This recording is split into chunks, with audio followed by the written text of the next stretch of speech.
मालूम होगा चतुर्थी की कथा में लिखा है,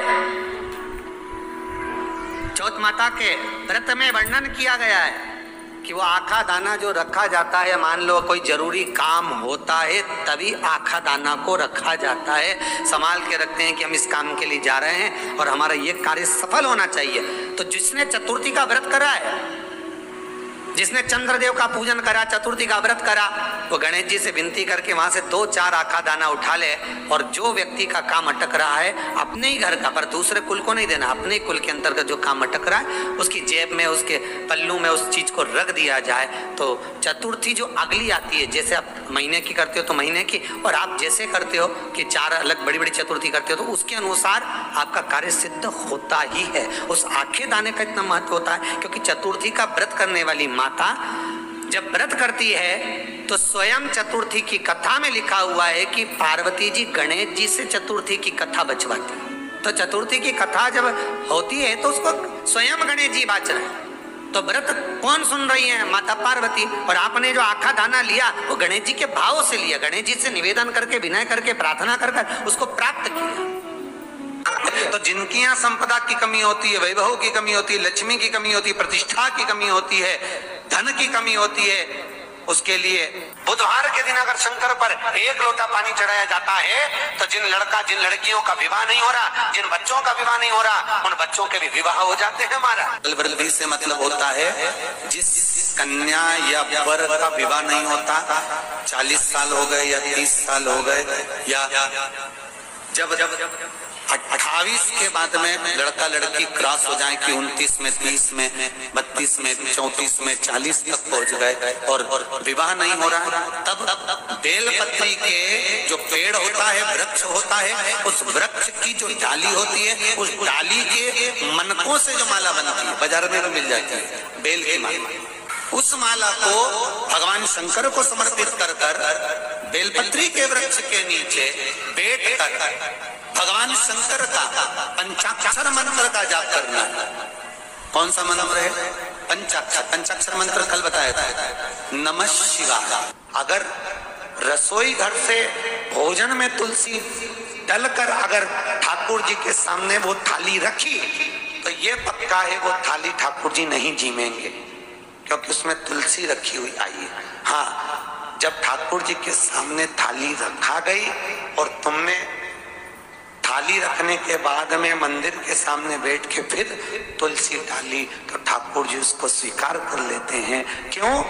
क्योंकि 33 करोड़ देवी देवता एक जगह पर विराजमान हैं। जब हम थाली रखते हैं प्रथम देव उस भाग को ग्रहण कर ले। जब तक तुलसी डालते हैं प्रथम देव अपनी दृष्टि हटा लेते हैं। समय होता है, एक टाइम होता है, एक पल होता है, एक घड़ी होती है कि गणेश जी महाराज हमारे घर में आ गए।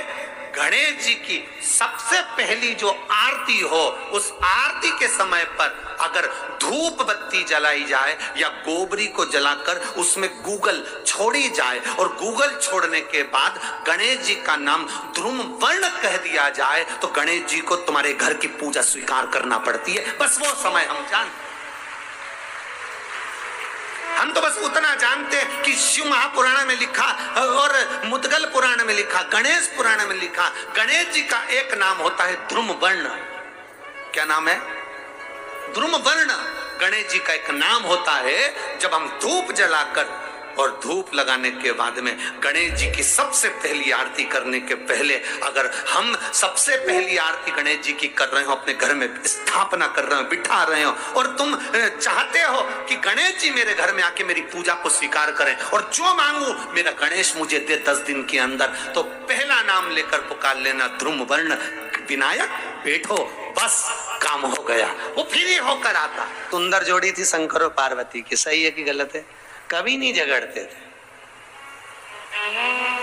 इसलिए पृथ्वी पर ना तो लक्ष्मी जी के व्रत हैं, न ब्रह्माणी के व्रत हैं, न इंद्राणी के व्रत हैं। अगर पूरी पृथ्वी पर सबसे ज्यादा व्रत किसके हैं? माता पार्वती। तीज का व्रत किसका? पार्वती का। चतुर्थी का व्रत किसका? पार्वती का। चौथ का व्रत किसका? पार्वती का। छठ का व्रत किसका? पार्वती का। जितने व्रत है सब माता पार्वती। गणेश जी मैया को प्रसन्न करने के लिए 8 रूप में धारण करते हैं। 8 रूप भगवान गणेश जी ने धारण किए। एक मयूरेश्वर गणेश, दूसरा सिद्धि विनायक, तीसरा बल्लालेश्वर, फिर वरद विनायक, फिर चिंतामणि, फिर गिरजात्मज, फिर भगवान गणेश विघ्नेश्वर अष्ट विनायक, फिर महागणपति। ऐसे गणेश जी के 8 नाम हुए। उस समय तिजोरी के अंदर जो गणेश की प्रतिमा रखी जाती है, किस नाम से रखी जाती है? तो तिजोरी में हम जो गणेश की प्रतिमा रखते हैं वो वरद विनायक के नाम से रखते हैं। कौन सा गणेश? वरद। वरद विनायक के नाम से तिजोरी में गणेश रखते हैं। और वरद विनायक के नाम से गणेश जी तिजोरी में रखाते हैं। आपको कथा में कहा था, घर में सीधी सूंड का गणेश और व्यापार व्यवसाय ऑफिस में उल्टी सूंड का गणेश होना चाहिए। वरद विनायक को तिजोरी में। जब मकान का गृह प्रवेश होता है तो गणेश जी की पूजन जो दरवाजे पर करी जाती है उसे सिद्धि विनायक गणेश कहते हैं।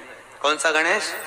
सिद्धि विनायक। जब हम घर में शुभ कार्य हो, बंदर बाल लगाएं, कोई दरवाजे पर शुभ लाभ लगाएं या स्वस्तिक बनाएं या माताएं दरवाजे पर रंगोली डाले, तो उसी समय पर सिद्धि विनायक के नाम से रंगोली डालना चाहिए। तो घर में लक्ष्मी बढ़ती है, सिद्धता बढ़ती है। याद रखिए, कभी भी गणेश जी को, मिट्टी के गणेश जी लाते हो भादो महीने में, तो विसर्जन करो तो विसर्जन के समय पर 2 बिंदी, एक कंकु की एक हल्दी की, दीवार पर जरूर लगा देना चाहिए। क्यों? क्योंकि गणेश जी हमारे यहाँ आते हैं तो रिद्धि सिद्धि के साथ आते हैं, पर जब गणेश जी जाते हैं अगर हम बिंदी नहीं लगाते हैं तो गणेश जी अपनी रिद्धि सिद्धि को साथ में लेकर चले जाते हैं। पति के साथ पत्नी वापिस चली जाती है। जब हम बिंदी लगाते हैं तो उसका मतलब होता है कि हमारे घर की बहू हमारे घर में रहे, बेटा भले भ्रमण के लिए जाए। तो गणेश जी जाते हैं, रिद्धि सिद्धि घर में रह जाती है। इसलिए रिद्धि सिद्धि को घर में रखने के लिए 2 बिंदी लगाना चाहिए, एक कुंकू की, एक हल्दी। रिद्धि सिद्धि। गणेश जी की प्रियता है दुर्वा। क्या प्रियता है? दुर्वा। कितनी दुर्वा गणेश जी को समर्पित करी जाती है? मात्र 5। कितनी? आज के जमाने में लोग गट्ठा बनाकर चढ़ा दें, वो अपनी जगह पर। 5 दुर्वा पंचम इंद्रियों को वश में करने के लिए और भगवान के 5 जो स्वरूप हैं उनको अपने भीतर उतारने के लिए पंच दुर्वा। और दुर्वा में भी 3 गांठ। जब दुर्वा समर्पित करी जाती है तो उसमें नीचे दुर्वा की डंडी पर गांठ रहती है, 3 छोटी छोटी गांठें होना चाहिए। चतुर्थी का जो व्रत करने वाली होती हैं, जो चतुर्थी का पूजन करने वाली होती हैं, उनके भीतर का एक भाव होता है कि जैसे ही शाम का समय आए चंद्रदेव का पूजन करें। चंद्र जब प्रकट हो जाए, कलश भर लिया, उसके नीचे आखा दाना रख दिया, चावल गेहूं जो भी आप रखते हो पूजन के लिए, ऊपर पात्र आदि रख दिया, जलाशय, फिर अपन ने घी का दिया लगाकर पूजन भी कर ली। तो जो चतुर्थी पूजन करने वाली होती है, जो चतुर्थी का नियम व्रत धारण करने वाली होती है, बड़ी बड़ी चतुर्थियां करती हैं या उसका नियम धारण करती हैं, तो चतुर्थी का जो पूजन करती है वो किस चीज के लिए? केवल संतान, पुत्र, परिवार, हमारा कुटुंब, हम जिस कुल में है, हमारा कुल वैभव की ओर बढ़े, संपदा की ओर बढ़े और उसकी आयु बढ़े, उसकी आयु बढ़े, वैभव बढ़े। बहुत ध्यान दीजिएगा महाराज। चतुर्थी की पूजन में जो आप आखा दाना रखते हो, गेहूं वगैरह कुछ भी जो रखते हो, उसकी बड़ी महत्वता होती है महाराज। यहाँ तक कहा गया है, चतुर्थी की कथा तो आप लोग पढ़ते होंगे, जो लोग पढ़ते हैं उनको मालूम होगा। चतुर्थी की कथा में लिखा है, चौथ माता के व्रत में वर्णन किया गया है कि वो आखा दाना जो रखा जाता है, मान लो कोई जरूरी काम होता है तभी आखा दाना को रखा जाता है, संभाल के रखते हैं कि हम इस काम के लिए जा रहे हैं और हमारा ये कार्य सफल होना चाहिए।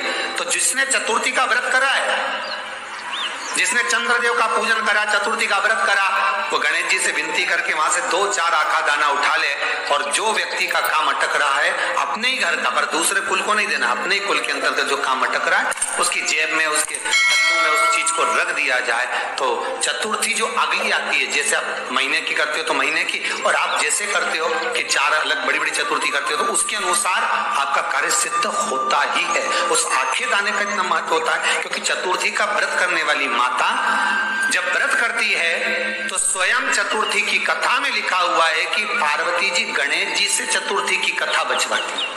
चतुर्थी की कथा बाची किसने थी? स्वयं गणेश जी महाराज। और सुनी किसने थी?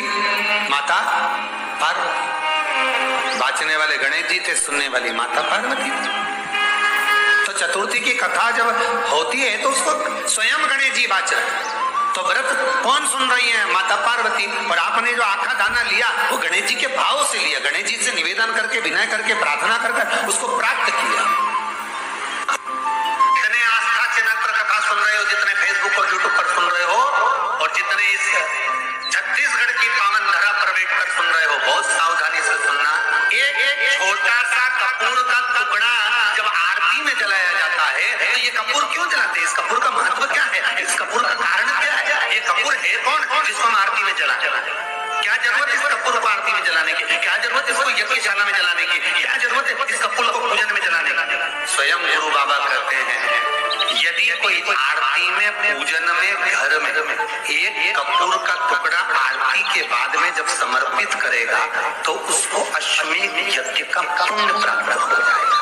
अश्वमेध यज्ञ के पुण्य को पाने के लिए कपूर का टुकड़ा आज भी आरती में जलाया जाए। एक कपूर का टुकड़ा सुख का, इसीलिए हमारे यहाँ शास्त्र कहता है महाराज, जब आपको घर में अगर ऐसा लगने लगे कि 15 दिन से बहुत बेचैनी है, बहुत दुख तकलीफ लग रही है, कोई ना कोई बीमार पड़ रहा है, कुछ ना कुछ तकलीफें लग रही है, तो एक पीपल का पत्ता ले लो, उसके ऊपर कपूर का टुकड़ा ले लो, सारे घर में घुमाकर उसको दरवाजे के बीच मध्य में जलाकर थोड़ी सी जैसे 20 से 25 मिनट के अंदर मकान में एनर्जी वापस आ जाएगी, उस भवन में एनर्जी वापस हो जाएगी। 20 से 25 मिनट के अंदर एनर्जी वापस लग रहा है कि यहाँ नेगेटिव है तो उसको पॉजिटिव बनाया जा सकता है। रात को 12 बजे शंकर जी के मंदिर में शिवलिंग पर चढ़ी हुई बेलपत्री को उठाकर शंकर मंदिर का शिखर देखकर